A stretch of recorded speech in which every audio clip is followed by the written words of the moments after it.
Hello. Hello. হ্যাঁ, কেমন আছো? এই তো যেমন রেখে গেছো।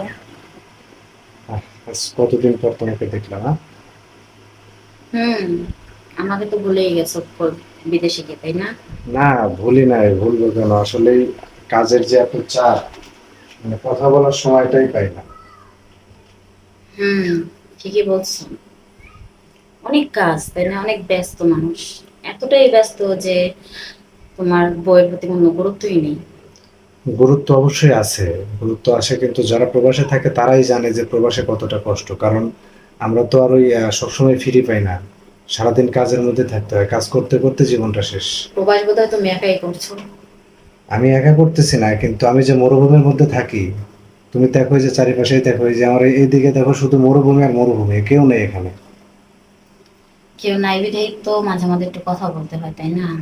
তোমার তো সে চিন্তা করতে হবে, তুমি একটা বিয়ে করছো, নতুন বউ রেখে গেছো। কয়টা মাস তুমি আমার সাথে ছিলা বলো তো? ঠিক আছে, তোমার সাথে আমি আহ, বেশি দিন থাকতে পারি নাই, কিন্তু দুঃখের কপাল, প্রবাস না আসলেও তো তোমার আমি ভাত কাপড় দেবো কি করে? গ্রামে যে অবস্থা, কাম কাজ করাই কঠিন। আমার দরকার নেই প্রবাস। যে প্রবাসে গিয়ে তার বউয়ের প্রতি কোনো দায়িত্ব, কর্তব্য, তার ভালোবাসা, বউয়ের কি খেলো না খেলো, কি করতেছে, সে ভালো আছে কিনা, এইসবের খবর যে নিতে পারে না, ওরকম প্রবাস আমার দরকার নেই। আমি ডাল ভাত খাবো, আমি বাংলাদেশে থাকবো।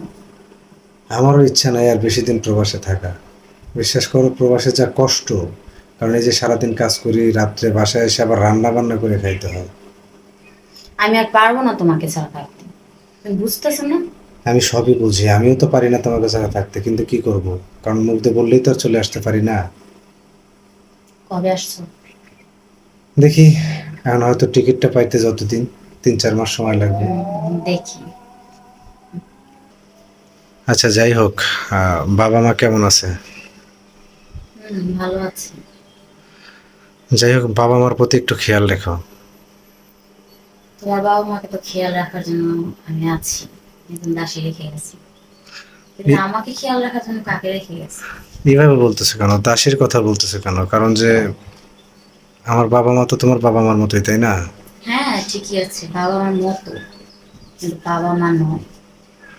কারণ একজন মেয়ের তো বিয়ের পর স্বামীর বাড়ি, স্বামীর বাবা মা, তারাই তো আপনজন।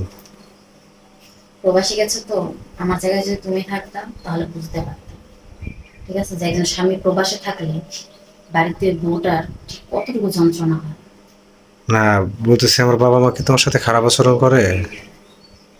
না না, আমি তাদের নামে কোনো বদনাম করতে চাই না। না, না, না। ভালো, খুব ভালো। তোমার কথার মধ্যে আমি অন্যরকম একটা গন্ধ পাচ্ছি। সত্যি কথা বলো তো। না, কিছু হয়নি।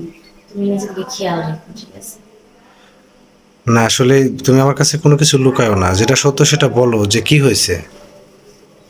তেমন কিছু হয় নাই। একদিন মনে করো যে কালকে দুপুরে লাঞ্চের সময়, খাবারের সময় তাদেরকে খাবার দিছি। তো তুমি তো বরাবরই জানো আমি একটু পেটের মাছ খুব পছন্দ করি। তো আমার জন্য আমি এক পিস পেটের মাছ রাখছিলাম। সেটা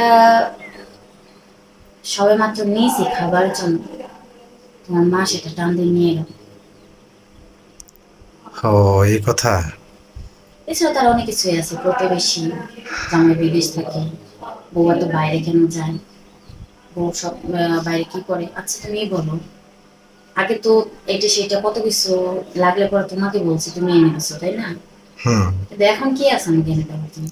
না, এখন কেউ নাই, যা টুকটাক কেনাকাটা তোমাকে করতে হবে, এটা তো তুমি আর তো কেউ করে নিজে না। মুখেই বলছো আমাকে, তাই না? হুম। যে তোমার যেটা লাগে তুমি নিয়ে আসবে, সমস্যা নেই। সেটাই। তাহলে এখানে আমার অপরাধটা কি? আমাকে আচ্ছা, মানুষ খারাপ বলতেছে। কারণ এখন তো আমি বাইরে আছি, আমি তোর বাড়িতে নেই, থাকলে না হয় দুইটা কথা বলতে পারতাম। এখন যাই হোক, এখন হাজার হলেও বাবা মা, আর যদিও তারা অপরাধ করে, তারা কিন্তু মানে গুরুজন, তারা একটা বট এটাই, গাছ। বট গাছ গরুজন। কিন্তু সেই গরুজন বট গাছে যদি হেলাফেলা করে, ঠিক আছে, তাদের বউকে দুরসাই দুরসাই করে, মনে হয় যে আমি এবারে কেউ না, তবে একজন কাজের লোকের মতন আছি। আমি আমি আর এসব নিতে পারছি না। হয় তুমি আসো, না হলে আমি এবারে বাড়ি ছেড়ে চলে যাব। আচ্ছা, যাক, শোনো, তোমার বাড়ি ছেড়ে দিতে হবে না। তুমি যখন 4টা বছর কষ্ট করছো, তুমি আর 2-3টা মাস কষ্ট করো, আমি এর মধ্যে চলে আসবো। 2-3টা মাস বলে দেন, আবার 6-7 মাস হয় না। না না শোনো, 2-3 মাস সময় লাগবে, 2-3 মাসের মধ্যে আমি চলে আসবো। ঠিক আছে? ঠিক আছে, এখন যত কষ্টই হোক, আমার জন্য হলে একটু কষ্ট করে ধৈর্য ধরে থাকো, হ্যাঁ? তোমার জন্য একটু কষ্ট করে ধৈর্য ধরে আছি, নাহলে আমার কেন এখন থাকা দরকার, কিসের অভাব ছিল আমার।